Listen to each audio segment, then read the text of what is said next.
Hey guys, this is धीरज कुमार आर्य और आप देख रहे हैं हमारा चैनल ब्रेन एक्सरसाइज फ्रेंड्स। और हम उत्तराखंड हिस्ट्री पढ़ा रहे हैं आजकल। और तो उसमें हम तृतीय परिवार देख रहे हैं कार्तिकपुर नरेश के अंतर्गत। आदि कार्तिकपुर नरेश के अंतर्गत हम तृतीय परिवार को आज कवर करेंगे दोस्तों। तो अगर आपने मेरे चैनल को अभी तक सब्सक्राइब नहीं किया है तो चैनल को सब्सक्राइब कर लीजिए और बेल आइकन दबाना ना भूलिए ताकि आपको हमारी नोटिफिकेशन इसी प्रकार मिलती रहे दोस्तों। और ज्यादा ना वेट करते हुए आप हमारे चैनल को अंत तक देखिएगा दोस्तों वीडियोस को, ताकि आपको पूरी अच्छी तरह से समझ में आए दोस्तों। तो वेट ना करते हुए स्टार्ट करते हैं। ठीक है दोस्तों, स्टार्ट करें। तो फ्रेंड्स देखिए, हमने पिछली कक्षा में यानी पिछली क्लासेस में हमने पढ़ लिया है कि उस समय का जो निम्बर देव थे, जो निम्बर वंश के संस्थापक माने जाते हैं, उनके बारे में पढ़ा हमने। और फिर इसके बाद उनके अंतिम राजा भूदेव के बारे में पढ़ा दोस्तों। भूदेव के पश्चात दोस्तों तृतीय परिवार का उद्गम होता है सलोणादित्य वंश का दोस्तों। और इसके संस्थापक जो माने जाते हैं वो सलोणादित्य माने जाते हैं दोस्तों। उनकी बीवी का नाम है बली देवी। और दोस्तों एक इसमें कंफ्यूजन रहता है कि कभी कभी कोई इसमें इच्छट देव भी लिख देता है दोस्तों। इच्छट देव को भी इस वंश का संस्थापक मान लिया जाता है। तो अगर पेपरों में ऐसा होता है दोस्तों कि आपको इच्छट देव और सलोणादित्य दोनों ही ऑप्शन में दिए हों तो आप सलोणादित्य को ही टिक करके आएंगे। सलोणादित्य वंश के संस्थापक सलोणादित्य को ही आप टिक करके आएंगे, ना कि इच्छट देव। तो अगर वो ऑप्शन में नहीं है, सलोणादित्य ऑप्शन में नहीं है, तो आप इच्छट देव को टिक करके आएंगे फ्रेंड्स। तो ये कंफ्यूजन दूर कर लिया है। तो आगे बढ़ते हैं। तो इस अभिलेख की जो जानकारी, इन राजाओं की जो जानकारी मिलती है वो कुछ अभिलेखों से मिलती है, जैसे देसठ, पद्मठ और सुभिक्ष राज के ताम्र लेखों से इस वंश ये तृतीय परिवार की जानकारी मिलती है फ्रेंड्स। तो आगे बात करते हैं। इसके पश्चात जो राजा बने हैं वो इच्छट देव बने हैं, जिनकी बीवी का नाम है तुम्हारा सिंधु देवी।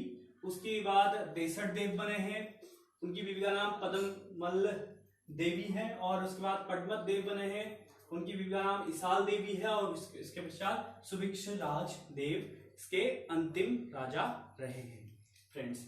तो ये सारे के सारे ने, जैसे निम्बर देव ने शैव धर्म का पालन किया, ये भी उनकी नीतियों पे चल रहे थे दोस्तों। उन्होंने भी बहुत सारे मंदिर बनवाए थे दोस्तों, लेकिन सबसे ज्यादा जो मंदिर बनवाने का श्रेय जाता है वो निम्बर वंश में जाता है दोस्तों, वहां के राजाओं को। तो इन्होंने भी उनकी नीतियों का, जैसे वो नीतियों में चलते थे उसी नीतियों का पालन इन्होंने भी किया है दोस्तों। तो उनके बारे में तो कुछ फैक्ट्स हैं दोस्तों, जैसे आपके सुभिक्ष राजदेव जो हैं, उन्होंने सुभिक्षपुरी नामक स्थान की जो है स्थापना करी थी। सुभिक्षपुरी स्थापना करी थी सुभिक्षपुरी की, और इसे अपनी राजधानी भी बनाया था। ये कार्तिकेयपुर के पास ही था दोस्तों। सुभिक्ष राज ने सुभिक्षपुरी नामक राजधानी बनाई थी दोस्तों, ये फैक्चुअल है।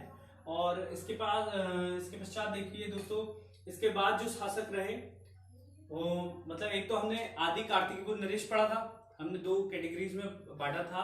हमने कहा था 14 नरेश जो हैं वो आदि कार्तिकेयपुर नरेश के अंतर्गत आते हैं।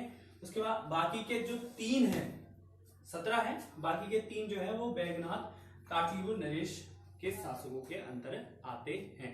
तो जो ऐसा हुआ था, ये अंतर क्यों आया? ऐसा हुआ था जो शुरुआती जो 700 से लेकर तुम्हारा आपका 1000 ईस्वी तक या 10वीं ईस्वी तक जो थे वो आपके तृतीय परिवार रहे थे। 3 परिवार, पहले के 3 परिवार। उसके पश्चात जो दोस्तों 10वीं ईस्वी के अंत में और 11वीं ईस्वी के प्रारंभ में दोस्तों इन्होंने अपनी राजधानी परिवर्तित कर दी थी दोस्तों। इन्होंने अपनी राजधानी परिवर्तित कर दी थी। तो उस परिवर्तन के दौरान तो ये चौथा परिवार निकल के सामने आया है दोस्तों, जिनके राजाओं के नाम कुछ इस प्रकार हैं: लखनपाल, इंद्रपाल, त्रिभुवनपाल दोस्तों। और ये जो इनके नाम जो हमें मिले हैं वो मिले हैं बैजनाथ के शिलालेख में, बैजनाथ के शिलालेखों में मिले हैं फ्रेंड्स। इनके नाम हमें बैजनाथ के शिलालेखों में प्राप्त हुए हैं। तो दोस्तों ये था आपका कार्तिकेयपुर वंश के सारे राजाओं के बारे में इंफॉर्मेशन। तो अब थोड़ी सी बात करते हैं विद्वानों की। विद्वानों का मानना है कि कुछ और राजा भी रहे थे, लेकिन सारे विद्वानों का मानना ये नहीं है, लेकिन कुछ विद्वान मानते हैं कि और भी राजा थे। तो अब इनके बारे में थोड़ी सी बात करते हैं। तो कार्तिकेयपुर क्या है? कार्तिकपुर इनकी राजधानी है और इसलिए हम इसका नाम कार्तिकपुर वंश रखा गया है दोस्तों। ऐसा कहीं शिलालेख में उल्लेख नहीं है कि इस वंश को कार्तिकेयपुर वंश कहा गया है। इनकी राजधानी के नाम पर इनका वंश का नाम कार्तिकेयपुर वंश रखा गया है। और इनके जो समय है वो हमें कैसे पता लगता है? हमें पता लगता है इसके समकालीन जो राजा रहे उनके इतिहास के बारे में जानकर हमें इनके समय का पता लगता है। कुछ ज्योतिष ज्ञान के द्वारा भी इनके समय का पता लगता है दोस्तों। राजधानी के बारे में बात करते हैं। प्रारंभिक राजधानी कार्तिकेयपुर थी, जो कि जोशीमठ के निकट बताई जाती थी। ऐसा अंदाजा लगाया जाता था कुछ विद्वानों द्वारा कि जोशीमठ के निकट प्रारंभिक राजधानी थी कार्तिकेयपुर। उसके पश्चात इनकी राजधानी इन्होंने स्थानांतरित कर दी थी। ये जो चौथा परिवार है इसके पहले यानी 10वीं शताब्दी के अंत में और 11वीं शताब्दी के प्रारंभ में इन्होंने अपनी राजधानी अल्मोड़ा के कत्यूर घाटी में बैजनाथ के निकट कहीं पर कर दी थी। उसका नाम भी कार्तिकेयपुर था। ठीक है फ्रेंड्स, और इसके पश्चात देखते हैं कुछ और बातें देखते हैं इनके बारे में। इन्होंने अपनी राजधानी का नाम कार्तिकेयपुर क्यों रखा था? क्योंकि इनके जो इष्ट देव हैं यानी कि आराध्य देव हैं, जिनकी आराधना करते थे दोस्तों, जिनकी आराधना करते थे वो शिव के पुत्र कार्तिकेय, उनके नाम पर इन्होंने अपनी राजधानी का नाम कार्तिकेयपुर रखा था मित्र। तो इनके आराध्य देव कौन है? कार्तिकेय, शिव के पुत्र कार्तिकेय। और राजभाषा, राजभाषा संस्कृत थी मित्रों, ये बहुत ही इंपॉर्टेंट क्वेश्चन है। इस वंश की राजभाषा क्या थी? संस्कृत थी। और लोक भाषा, और वो लोक भाषा जो थी वो पाली थी। राजभाषा और लोक भाषा में क्या अंतर है? राजभाषा मतलब राज परिवार के लोग आपकी संस्कृत बोला करते थे, और जो आपके लोग थे, जो मतलब सामान्य जनता थी, वो पाली भाषा में बात किया करती थी। तो यह लोक भाषा पाली और राजभाषा संस्कृत। तो दोस्तों मित्रों, इस वंश ने काफी सुधार किए, कई सारी सड़कें बनाई, पुलों का निर्माण किया और कई सारे अच्छे काम किए। तो कुमाऊं में एक कहावत प्रचलित है इस वंश के बारे में। इस वंश के बारे में कुमाऊं में एक कथा प्रचलित है दोस्तों कि सूर्य अस्त हो गया और रात्रि हो गई। जब ये वंश समाप्ति की ओर था या समाप्त हो गया था दोस्तों, तो कुमाऊं क्षेत्र में, कहा उत्तराखंड के कुमाऊं क्षेत्र में एक कहावत प्रचलित हो गई कि सूर्य अस्त हो गया और रात्रि हो गई। सूर्य अस्त हो गया और रात्रि हो गई। दोस्तों अब बात करते हैं कुछ फैक्ट्स की। इस वंश से जुड़े हुए कुछ फैक्ट्स मैं आपके सामने लेके आया हूं जो एग्जाम पॉइंट ऑफ व्यू से मोस्ट इंपॉर्टेंट है। तो कुछ फैक्ट्स के बारे में बात करते हैं। जैसे एक इतिहासकार है लक्ष्मी दत्त जोशी के अनुसार, लक्ष्मी दत्त जोशी के अनुसार कार्तिकेयपुर के राजा मूलतः अयोध्या के थे। तो ये क्वेश्चन बन सकता है दोस्तों कि किसने कहा था, किस इतिहासकार ने कहा था कि जो कार्तिकेयपुर के राजाएं हैं वो आपके मूल, उनके जो मूल है वो अयोध्या के हैं, मूलतः अयोध्या के।